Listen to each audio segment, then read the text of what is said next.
অবশেষে ফাঁস হলো সাবেক বিসিবি পরিচালক খালেদ মাহমুদ সুজনের নানা অনিয়ম আর দুর্নীতি ফিরিস্তি।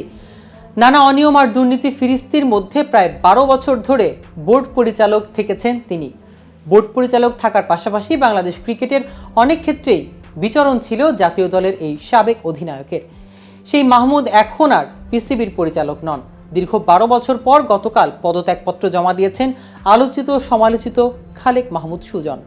কিন্তু পদত্যাগের পরই একের পর এক বেরিয়ে আসতে থাকে দীর্ঘদিনের দায়িত্বে থাকাকালে তার নানা অনিয়ম আর দুর্নীতির কেচ্ছা কাহিনী। কিন্তু দীর্ঘদিন দায়িত্বে থেকে কি করেছেন বিসিবির প্রভাবশালী চক্রের অন্যতম সদস্য এই সুজন, আর এতদিন কেন গোপন ছিল তার সকল অপকর্ম? এ নিয়ে বিস্তারিত থাকছে আজকের প্রতিবেদনের বাকি অংশে।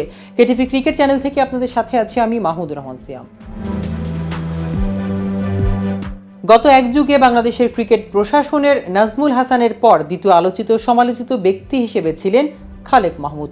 সর্বোচ্চ পর্যায়ে খেলার অতীত তো ছিলই, সঙ্গে বোর্ড পরিচালক হওয়ার আগেও পেশা হিসেবে কোচিংকে বেছে নেওয়ার মাঠের সঙ্গেও তার যোগাযোগটা বেশ ভালোভাবে ছিল। বাংলাদেশের ক্রিকেটে তাই মাহমুদের বিচরণ ছিল ঘরোয়া ক্রিকেটের মাঠ থেকে জাতীয় দল হয়ে বিসিবির বোর্ড রুম আর প্রেসিডেন্ট বক্স পর্যন্ত। তার ইচ্ছায় অনেক সময় পরিণত হয়েছে নীতিতে। নাজমুল হাসানের বোর্ডের স্বার্থে সংঘাত কথাটি এসেছে এই মাহমুদকে কেন্দ্র করে। বোর্ড পরিচালক হয়েও তিনি ক্লাবের কোচিং করিয়েছেন, এমনকি একই মৌসুমে একাধিক লিগে একাধিক ক্লাবেরও কোচ ছিলেন তিনি। কোচিং করিয়েছেন বিপিএলে আর প্রাইভেট একাডেমিতেও। প্রভাবশালী দলের কোচ হিসেবে ঘরোয়া ক্রিকেট আম্পায়ার, ম্যাচ রেফারিদের উপর প্রভাব বিস্তার করার অভিযোগও অনেকবারই উঠেছে তার বিরুদ্ধে। তৃতীয় বিভাগ বাছাই ক্রিকেট নামমাত্র হয়ে উঠেছেন, যার পেছনে এখনও তার ভূমিকার কথা শোনা যায়। এসবের কিছুই অজানা ছিল না বিসিবির তৎকালীন সভাপতি নাজমুল হাসান পাপনের। সংবাদ মাধ্যমেও বিভিন্ন সময় এসেছে এসব খবর। তবুও মাহমুদের বিরুদ্ধে কোনো ব্যবস্থা নেওয়ার প্রশ্ন ওঠেনি।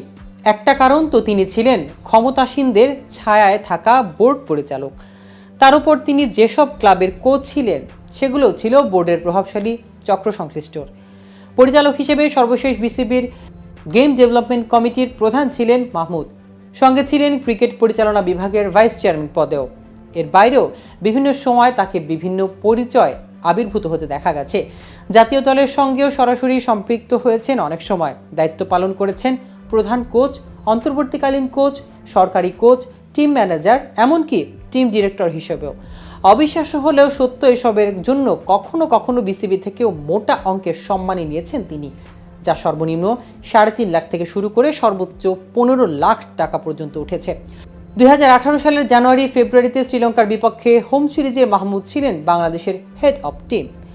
তার কয়েক মাস আগে চন্ডিকা হাথুরুসিংহে সিংহে বিসিবির চাকরি ছেড়ে দেওয়ায় ওই সিরিজের দলের কোনো প্রধান কোচ ছিল না। রিচার্ড হ্যালসন ছিলেন সহকারী কোচের দায়িত্বে, কিন্তু পরে হেড অব টিম মাহমুদই নেন প্রধান কোচের ভূমিকায়। শুধু ওই সিরিজের জন্যই তিনি বিসিবির কাছ থেকে সম্মানী নিয়েছিলেন প্রায় 15 লক্ষ টাকা। এছাড়া 2019 বিশ্বকাপ শেষে স্টিভ রোডসের বিদায়ের পর শ্রীলঙ্কার সফরের প্রধান কোচ হিসেবে ছিলেন মাহমুদ। ফারুক আহমেদ বিসিবি সভাপতির দায়িত্ব নেওয়ার পর বলেছেন, স্বার্থের সংঘাত হয় এমন কিছুই হতে দেবেন না বোর্ডে। সেটি হলে বোর্ড পরিচালকের পদের থেকে অন্তত ক্লাব ক্রিকেট আর বিপিএল এর কোচিং করানো বন্ধ হয়ে যাবে মাহমুদের। নাজমুল হাসানের সহচর পরিচালক হিসেবে ফারুক আহমেদের বোর্ডে থাকার অস্বস্তি, পাশাপাশি কোচিংয়ের পথ খোলা রাখাটাও মাহমুদের পদত্যাগের একটি কারণ হতে পারে। তো ভিউয়ার্স, ভিডিওটি সম্পর্কে আপনাদের কোনো মতামত থাকলে আমাদের কমেন্ট করে জানাতে পারেন। সাথে সাথে নিয়মিত ক্রিকেট আপডেট ও ইনফরমেটিভ ভিডিও পেতে কেটিভি ক্রিকেটের সাথেই থাকুন। ধন্যবাদ সবাইকে।